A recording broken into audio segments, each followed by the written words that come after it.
بسم اللہ الرحمن الرحیم۔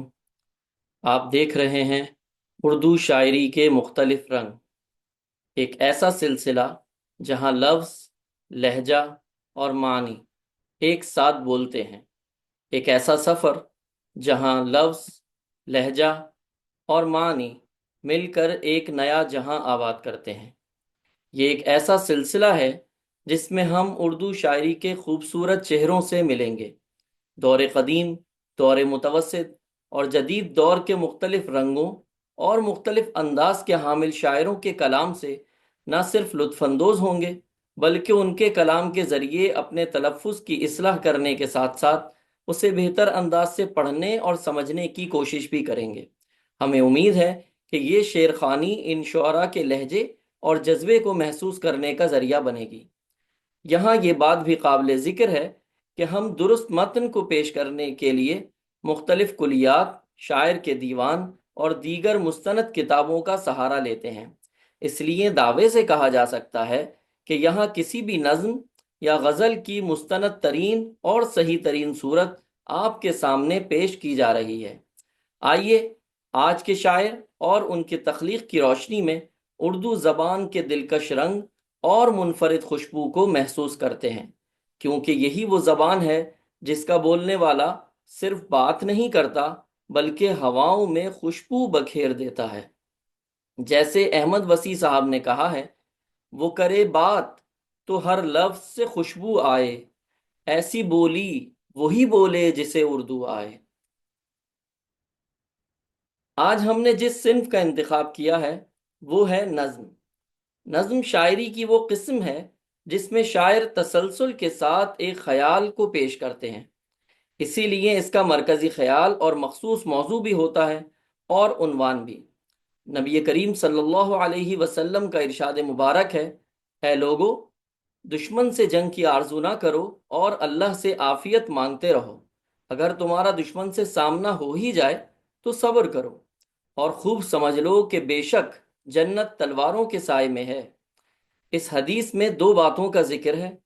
ہم نے اس کے پہلے حصے کو مد نظر رکھتے ہوئے ساحر لدھیانوی کی نظم اے شریف انسانوں کا انتخاب کیا ہے، جس کا موضوع ہے جنگ سے مسائل حل نہیں ہوتے۔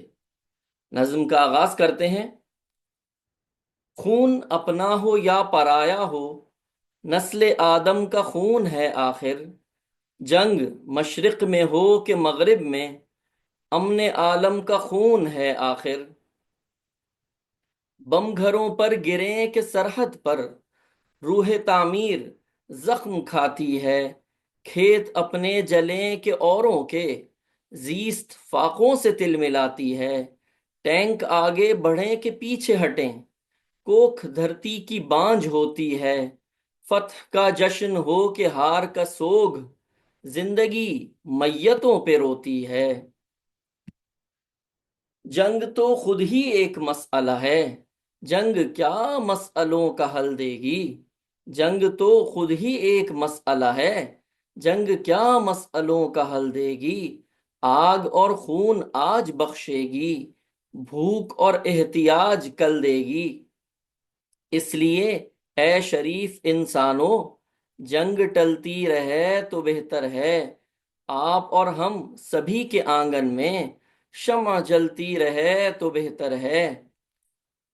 برتری کے ثبوت کی خاطر خون بہانا ہی کیا ضروری ہے، گھر کی تاریکیاں مٹانے کو گھر جلانا ہی کیا ضروری ہے، جنگ کے اور بھی تو میدان ہیں، صرف میدان کشت و خوں ہی نہیں، حاصل زندگی خرد بھی ہے، حاصل زندگی جنوں ہی نہیں۔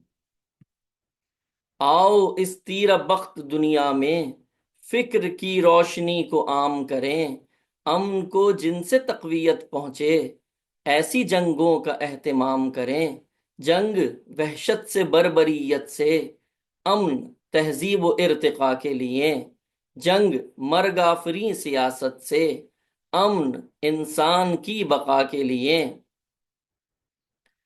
جنگ افلاس اور غلامی سے، امن بہتر نظام کی خاطر، جنگ بھٹکی ہوئی قیادت سے، امن بے بس عوام کی خاطر، جنگ سرمائے کے تسلط سے، امن جمہور کی خوشی کے لیے، جنگ جنگوں کے فلسفے کے خلاف، امن پر امن زندگی کے لیے۔ یہ تھا ہمارا آج کا انتخاب، آج کا رنگ، ایک شاعر، ایک لہجہ، ایک احساس اور ایک جذبہ۔ یہاں ہم اس ویڈیو کا اختتام کرتے ہیں۔ انشاءاللہ جلد ہی ایک اور منفرد رنگ کے ساتھ حاضر ہوں گے اور اردو شاعری کے ذریعے اپنا تلفظ درست کریں گے، شاعری پڑھنا سیکھیں گے اور شاعری کی تفہیم اور سمجھنے کی صلاحیت کو بہتر بنانے کی کوشش کریں گے۔ اردو شاعری کے ان حسین رنگوں کو محسوس کرتے رہیں، کیونکہ یہاں لفظ، لہجہ اور معنی مل کر ایک نیا جہاں آباد کرتے ہیں۔